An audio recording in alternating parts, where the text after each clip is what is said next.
사랑은 여기 있으니 우리가 하나님을 사랑한 것이 아니요 하나님이 우리를 사랑하사 우리 죄를 속하기 위하여 화목제물로 그 아들을 보내셨음이라.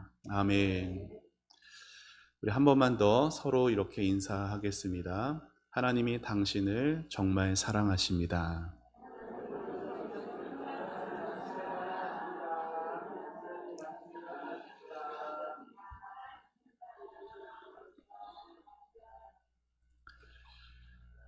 새세명 축제를 맞아 이 자리에 오신 우리 모든 초대돼서 오신 분들, 그리고 또 우리 모든 성도님들을 사랑하고 축복합니다. 이 땅에서 살아가면서 인생에서 가장 중요한 것이 무엇인가? 그제 금요일에도 어떤 책을 내용을 통해 소개해 드렸는데요. 이 땅 살아가면서 제일 중요한 것은 사랑을 받는 법을 배우는 것, 그리고 사랑을 나누어 주는 것을 배워가는 겁니다. 결국 사랑함이 인생에서 가장 중요한 것이 되는 것이죠. 모든 사람에게는요, 모든 사람의 마음에는 사랑받고 싶어하는 마음들이 있습니다.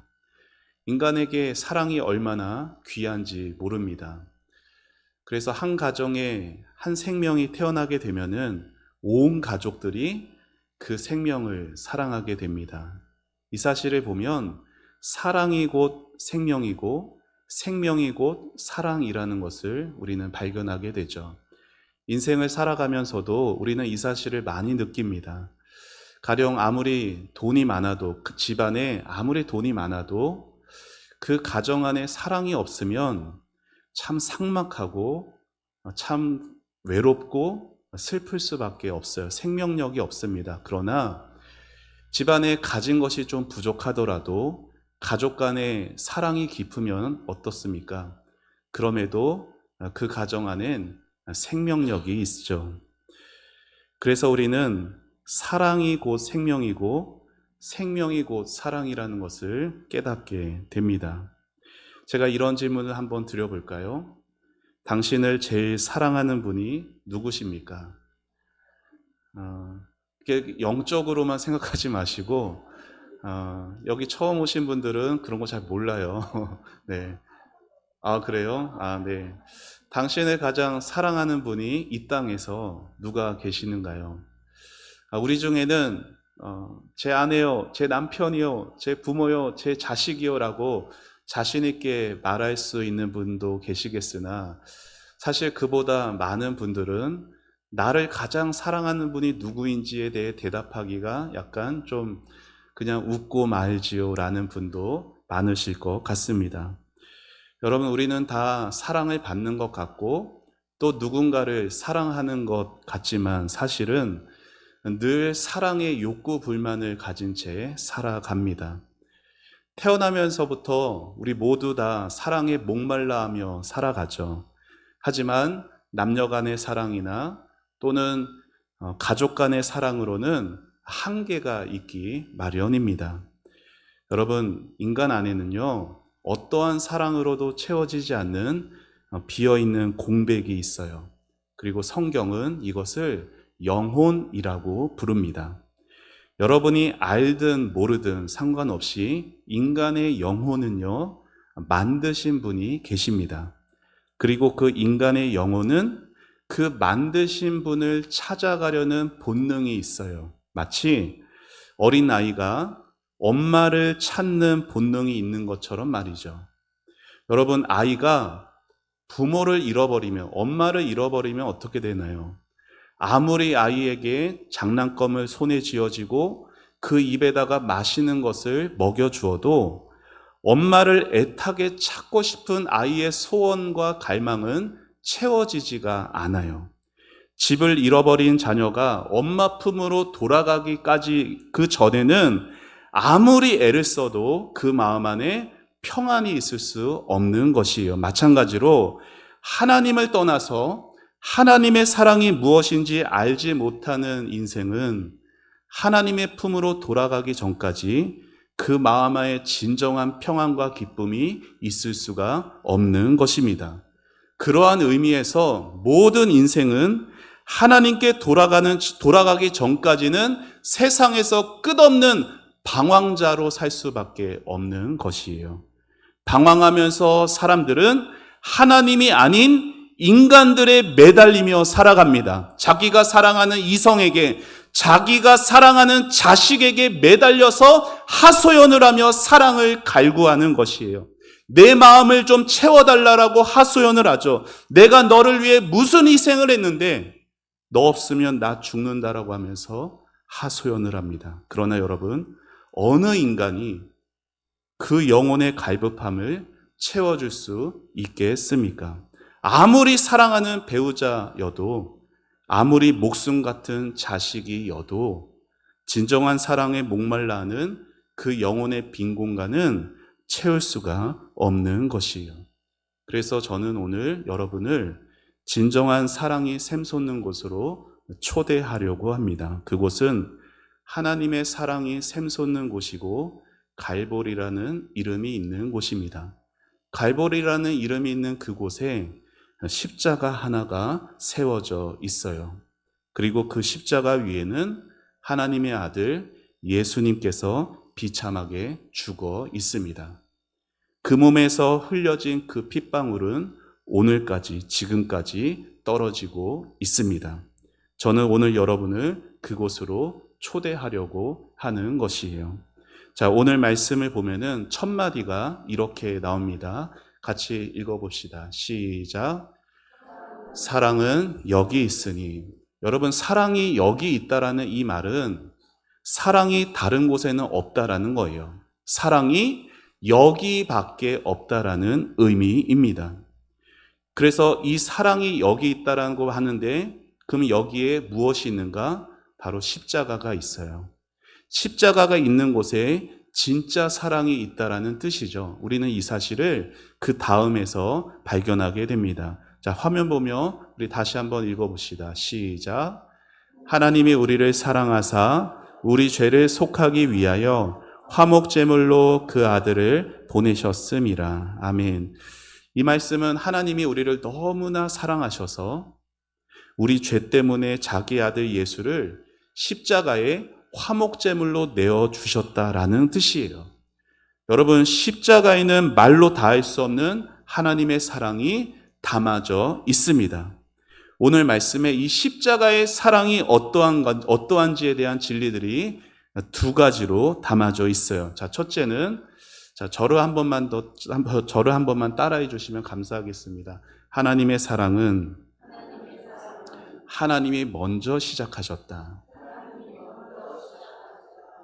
자, 오늘 말씀을 다시 한번 상반절 읽어봅시다. 시작.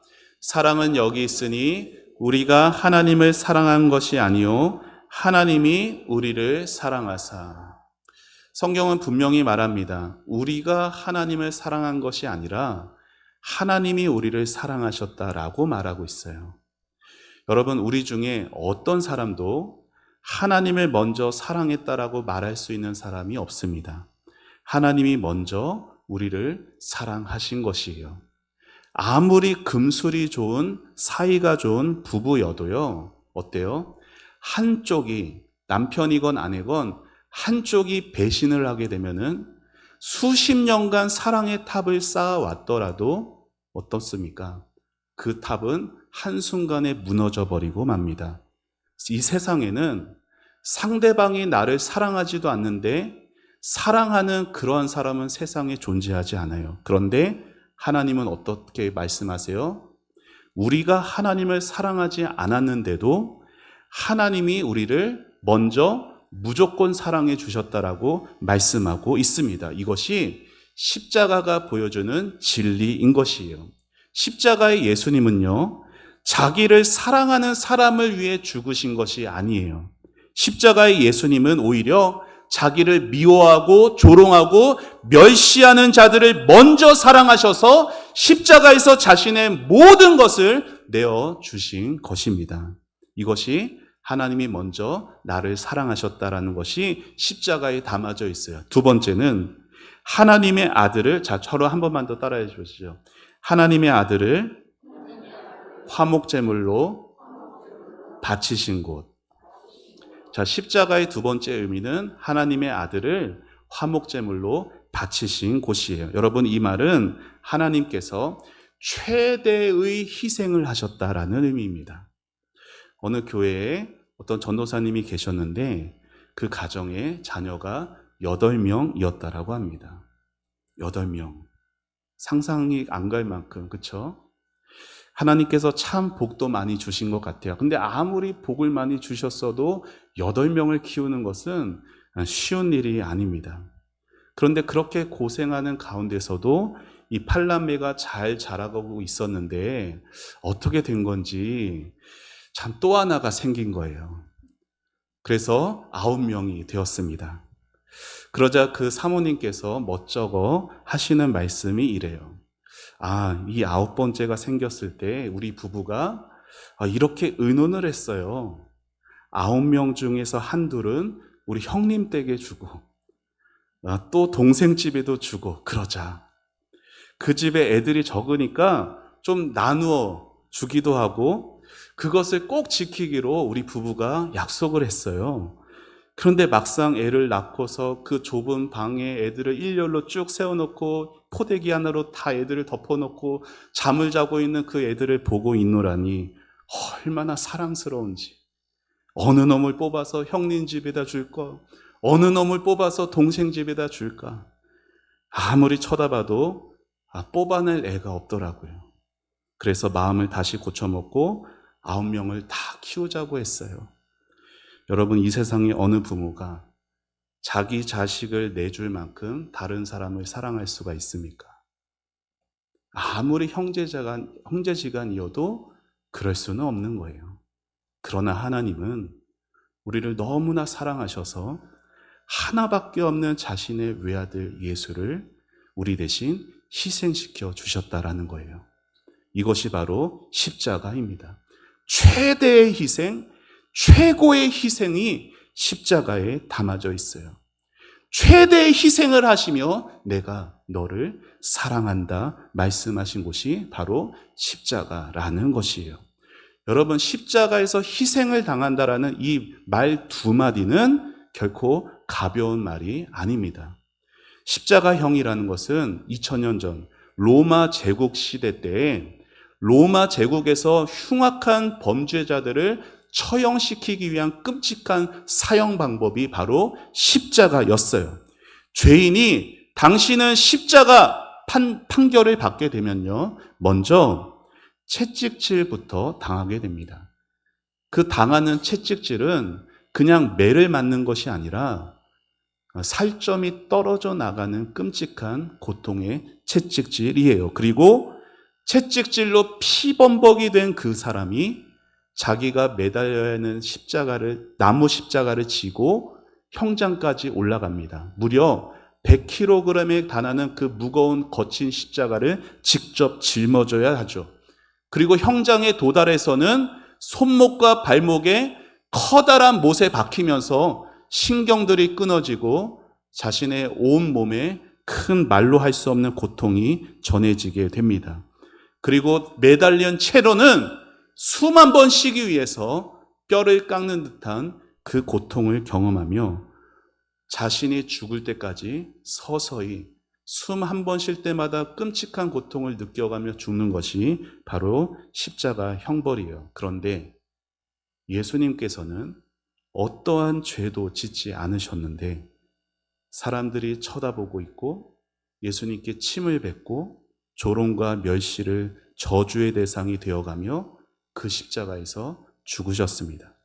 어떤 사람이 어느 목사님에게 이렇게 십자가에 대해서 하소연을 합니다. 목사님, 세상에 하나님이 왜 그렇게 잔인하신 분입니까? 무슨 다른 방법이 없어서 그 십자가라는 방법, 그 끔찍하게 자기 아들 예수를 죽이셔야만 했던 것이 하나님이 그렇게 잔인한 분이세요? 라고 묻자 목사님이 이렇게 대답했어요. 아니, 하나님이 잔인하다뇨. 무슨 말입니까? 하나님이 오죽 답답하셨으면 자기 아들을 그렇게 잔인한 모습으로까지 죽이셨겠어요? 누가 잔인한 거예요? 하나님이 잔인한 겁니까? 아니에요. 바로 당신이 잔인해서 그런 겁니다. 당신의 죄가 얼마나 끔찍한지 죄 없는 하나님의 아들을 그렇게 죽이지 않으면 도무지 해결되지 않는 그 죄를 해결하기 위해 하나님이 그렇게 하신 겁니다. 하나님이 잔인해서 그런 게 아니에요. 여러분, 성경은 죄의 삭은 사망이라고 말합니다. 그런데 그 사망이라는 것은 단지 우리가 관 속에 들어가는 그냥 이 땅에서 숨을 멈추는 그걸 사망이라고 말하지 않아요. 성경이 말하는 사망은 하나님을 섬기지 않고 제멋대로 살아가던 그 인생들이 자신이 지은 그 죄짐을 다 짊어지고 영원한 지옥에서 하나님의 심판받는 것, 이것을 성경은 사망이라고 말합니다. 그리고 이 무서운 사망을 당하는 걸 저주라고 말해요. 십자가에서 예수님이 이 모든 저주를 여러분 대신에 전부 다 받아주셨습니다. 그래서 우리는 십자가를 볼 때마다 우리 가슴이 뜨거워지고 십자가를 볼 때마다 우리 자신이 부끄러워지며 하나님의 그 사랑 앞에 절로 고개가 숙여지는 것이에요. 그런데 여러분, 이렇게 십자가가 나의 죄 때문에 그러한 것이다라고 말을 하게 되면은 사람들이 그 말을 잘 듣지 않습니다. 왜 그럴까요?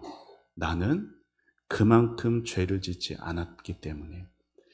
죄에 대해서 성경에서 이렇게 하게 되면 내가 뭘 그렇게 많은 죄를 지었냐라고 반문하며 못마땅하게 여깁니다. 나는 그래도 나름 열심히 살았는데, 나는 그래도 남에게 해코지하지 않으면서 양심껏 살았는데 내가 왜 그렇게 죄인이냐라고 말합니다.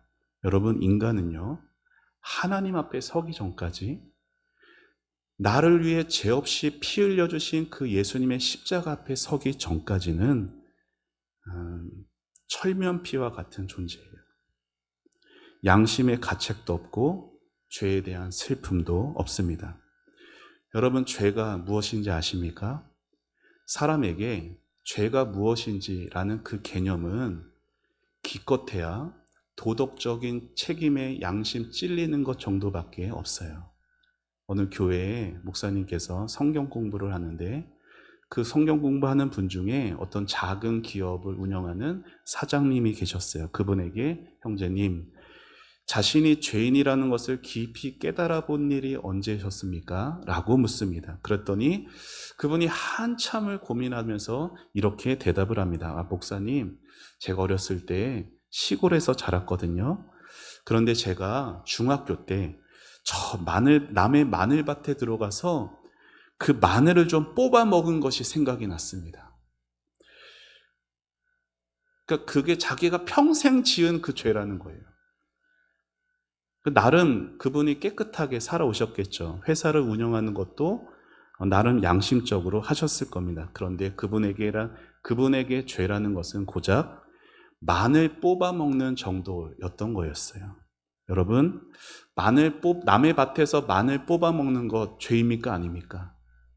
네, 죄이죠. 맞아요. 하지만 성경이 말하는 죄의 본질은 단순한 양심의 가책을 말하는 것이 아닙니다.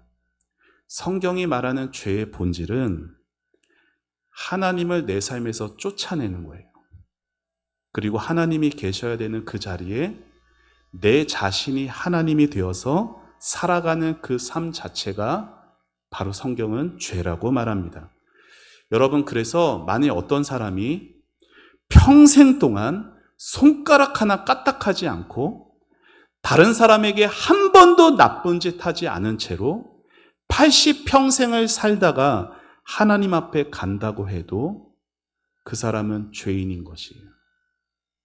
왜냐하면 인간의 삶 전체가 하나님 앞에서는 처음부터 탈선된 삶이기 때문에 그러합니다. 여러분, 어느 자녀가 부모와 심하게 말다툼을 했어요.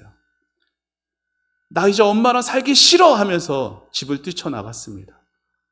근데 집을 뛰쳐나간 그 자녀가 집 밖에 나가서 아르바이트도 열심히 하고 또 나름 공부도 하면서 나쁜 짓 안 하고 마침내 성공한 사람이 되었어요.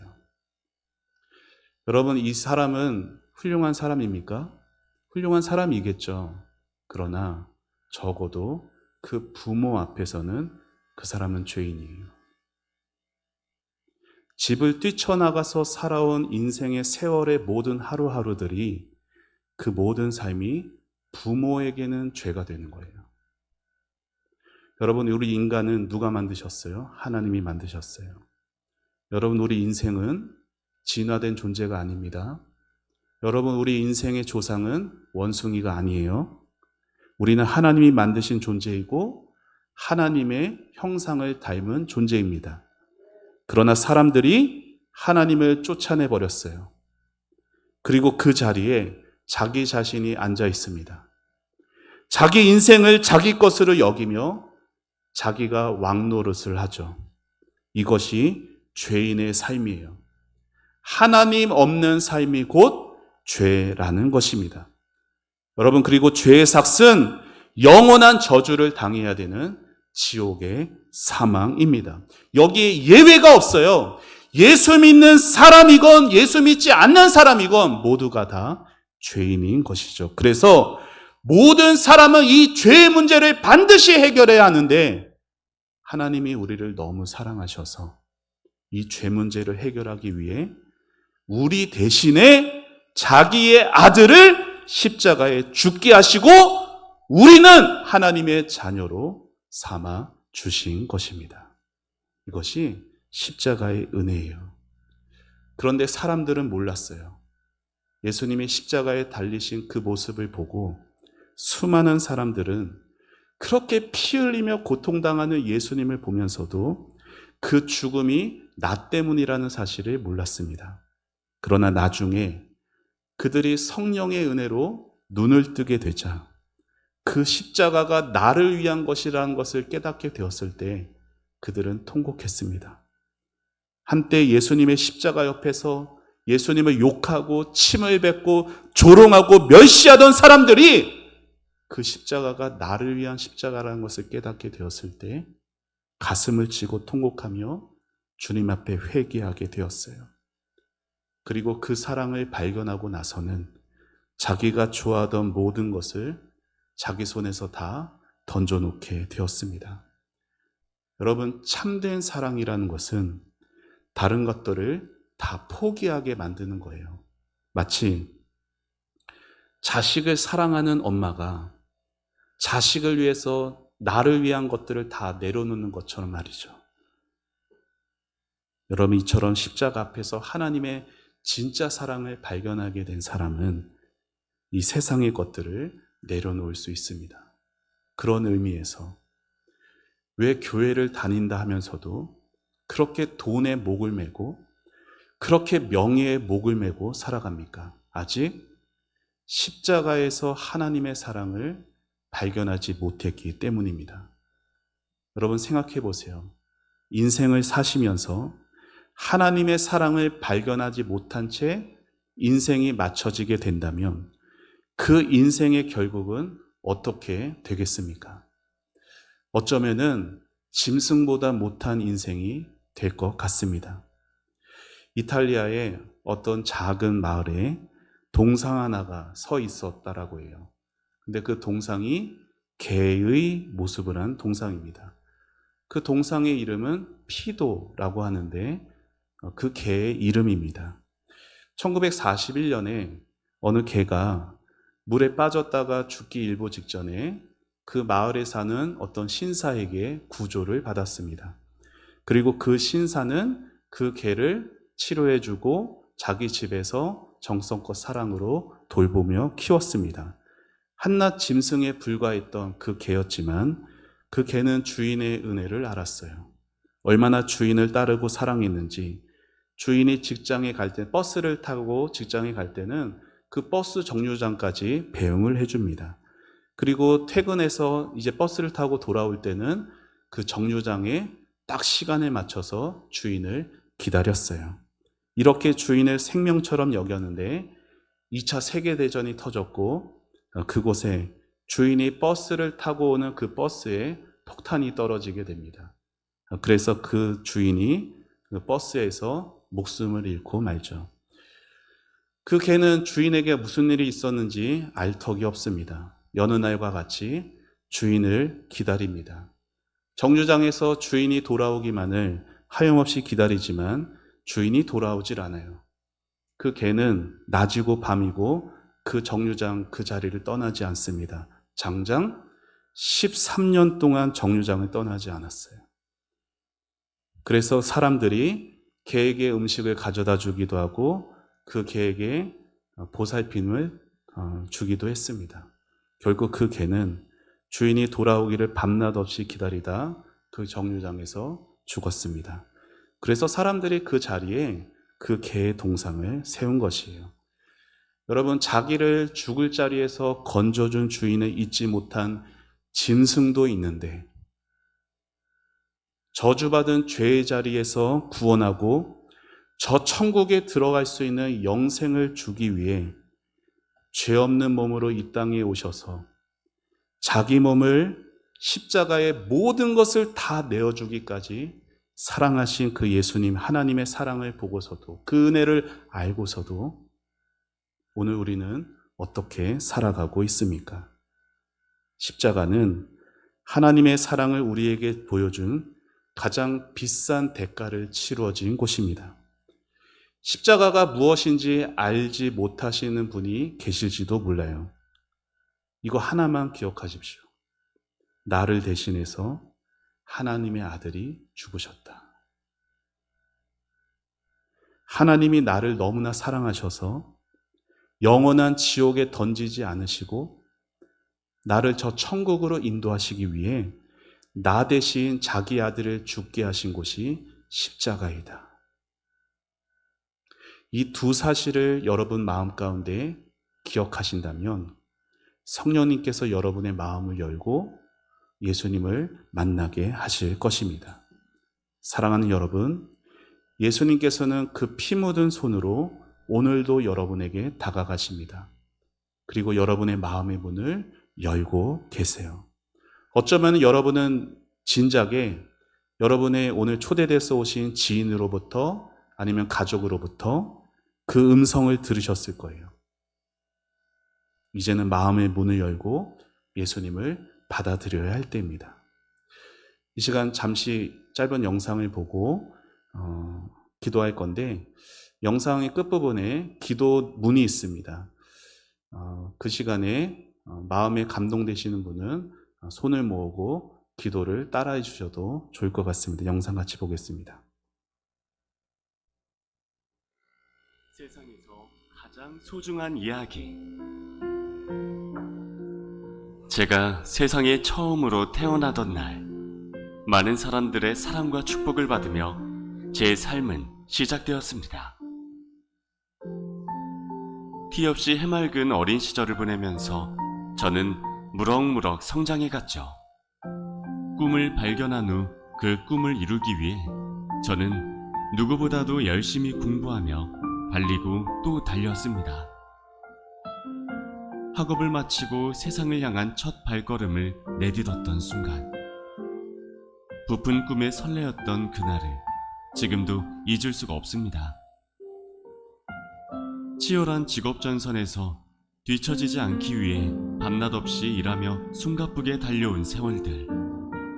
드디어 저는 제가 원했던 이상형의 배우자를 만나 결혼하여 가정을 이루게 되었습니다. 정말 꿈같은 나날들이었죠. 저를 닮은 아이를 낳아 자녀의 삶을 통해 또 다른 미래를 꿈꾸면서 그렇게 제 삶은 만족스럽고 후회 없이 흘러갔습니다. 세월은 흘러서 절대로 제게 찾아오지 않을 것 같았던 노년이 찾아왔습니다. 자녀들은 성인이 되어 결혼을 하였고 손자까지 보게 되어 정말 남부럽지 않은 성공적인 인생을 살았다고 자부할 수 있었지요. 그리고 그 다음에 제가 내려야 할 종착역은 죽음이었습니다.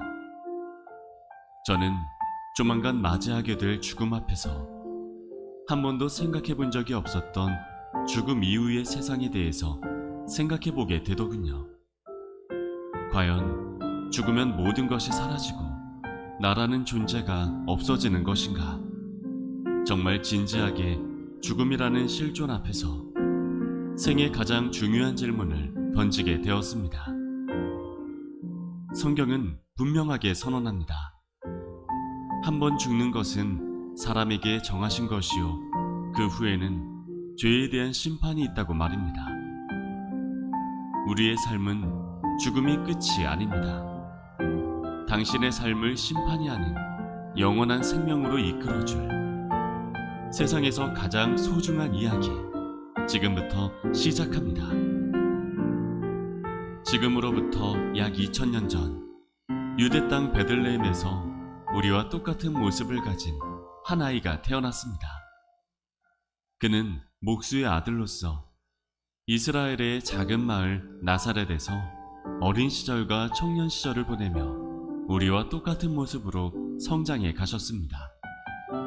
그리고 우리의 모든 연약함을 친히 겪으시고 아셨습니다.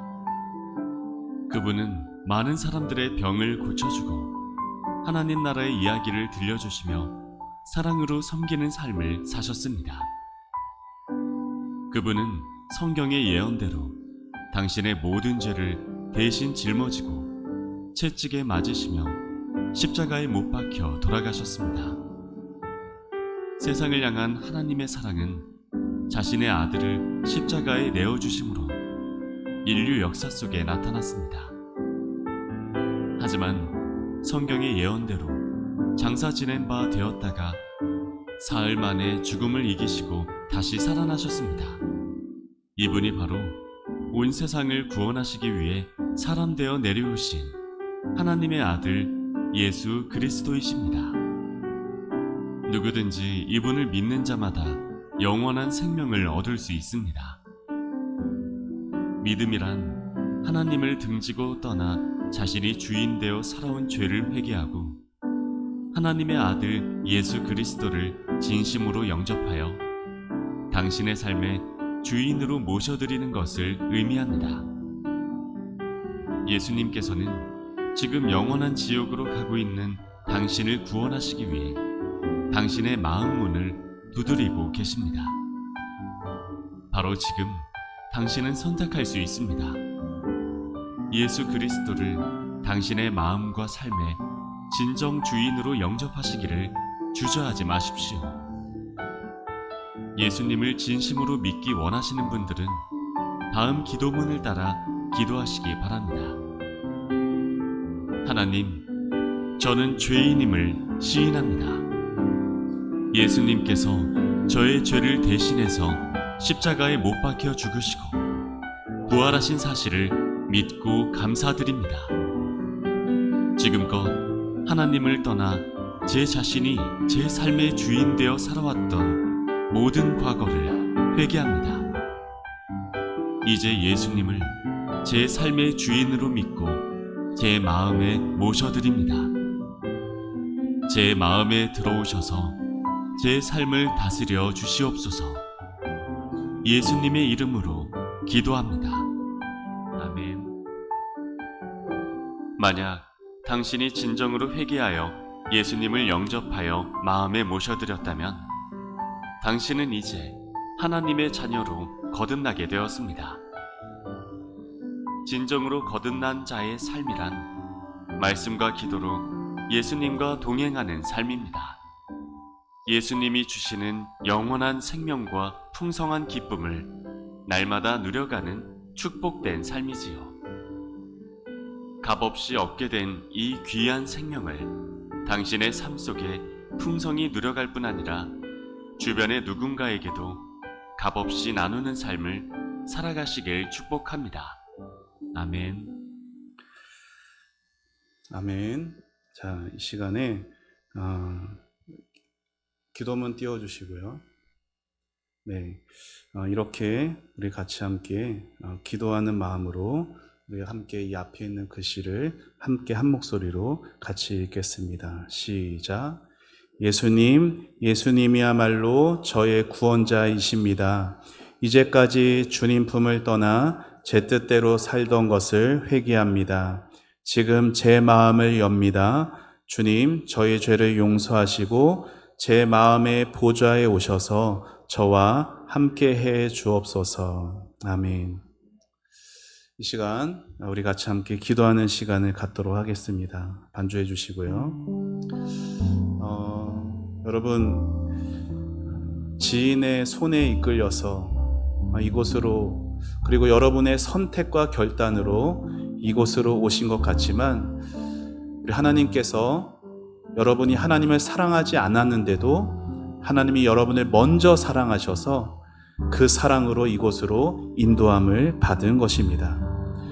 오늘 우리는 사랑이 여기 있으니, 우리가 세상에서 사랑을 갈구하고 사랑에 목말라 하며 살아가나, 내가 사랑하는 이성에게, 내가 사랑하는 가족에게 사랑을 갈구해도 때로는 우리는 그들에게서 실망하고 낙심합니다. 그 사랑으로는 우리 안에 채워지지가 않습니다. 오직 온전한 사랑, 자기 아들까지 십자가에 내어주신 그 하나님의 사랑만이 우리를 채우실 수 있습니다. 이제 우리가 마음의 문을 열고 예수님을 내 마음에 영접합니다. 예수님을 나의 구원자로 영접합니다. 예수님의 그 십자가가 다른 이의 죄가 아닌 나의 죄 때문이라는 것을 알고, 주님, 주 예수님, 나의 구원자 되어 주옵소서. 여러분, 예수님만이 유일한 구원의 길이 되십니다. 예수님만이 여러분의 모든 문제를 해결해 주십니다. 여러분 마음의 깊은 고민, 어떤 불안과 두려움, 그 어떤 것으로 채워지지 않는 그 공허함들, 이 모든 것에 대답하실 수 있는 분은 오직 예수님밖에 없습니다. 여러분이 예수님을 알기 전에 예수님은 여러분을 먼저 아셨고 여러분을 먼저 사랑하셨습니다. 이 시간 우리 하나님 떠나서 나 스스로 내 인생의 주인 되었던 그 삶들을 회개하고 내 모습 이대로 여전히 사랑해 주시는 그 예수님께 우리 다 같이 마음문 열고 예수님을 영접하게 해 주세요. 가치 있고 행복한 인생으로 살아가게 해주세요. 장차 나에게도 다가올 그 죽음이라는 것을 잘 준비하게 해주세요. 우리 다 같이 함께 한번 기도의 자리로 우리 나아가도록 하겠습니다. 같이 기도하겠습니다. 하나님 아버지 은혜를 감사합니다. 주님, 오늘 새생명 축제를 통하여서 사랑은 여기 있으니 아버지, 우리가 평생토록 사랑에 갈구하며 목말라하며 우리가 찾아왔던 그 사랑이 아버지 사람에게 있는 것이 아니라 돈에 있는 것이 아니라 하나님에게 있다라는 것을 성경을 통해서 가르쳐 주시니 감사합니다. 하나님께서 자신의 독자 예수까지 나를 위해서 희생제물로 삼으사 나에게 가장 가치 있는 가장 최고의 그 가치를 보여주신 그 십자가를 바라보며 하나님, 내가 고작 양심의 가책에 찔리는 것만을 죄로 여기는 것이 아니라 하나님을 떠난 인생으로 하나님이 아닌 나 자신을 주인 삼으며 살아왔던 것을 회개하오니 하나님, 이 시간 우리의 마음을 엽니다. 하나님, 내 마음 가운데 예수님 와주시고 예수님을 나의 주인으로 영접함으로 아버지 하나님께서 나를 위해서 예비하신 영생의 축복을 받는 우리 모든 성도들 될 수 있도록 축복하여 주시옵소서. 아버지께서 먼저 사랑하여 주셨으니 그 사랑 끝까지 책임져 주셔서 하나님 인생 가운데 아버지 허무한 인생이 아니라 아버지 내 고집대로 살아왔던 그 인생이 이제는 바뀌어져서 아버지 하나님의 사랑받고 하나님의 사랑을 끼치는 아버지 그런 진정한 축복의 인생이 되어줄 수 있도록 하나님 우리 모든 성도님들을 축복하여 주시고 그 가정들을 축복하여 주시옵소서. 아버지 유일한 구원의 가장 소중한 성경의 이 말씀 이 진리들이 아버지 우리로 믿어지고 느껴지고 깨달아지어 갈 수 있도록 성령께서 우리의 마음에 믿음의 눈을 열게 하여 주시옵소서. 아버지 그 예수님의 십자가 사랑 앞에서 우리가 함께 기뻐하고 즐거워하며 하나님 그 사랑의 감격 가운데 살아갈 수 있는 아버지 우리 교회가 되어져 갈 수 있도록 하나님 축복하여 주시옵소서. 주님 감사합니다. 주님의 은혜를 찬양합니다. 주님이 인도하여 주시옵소서. 하나님의 은혜를 감사합니다.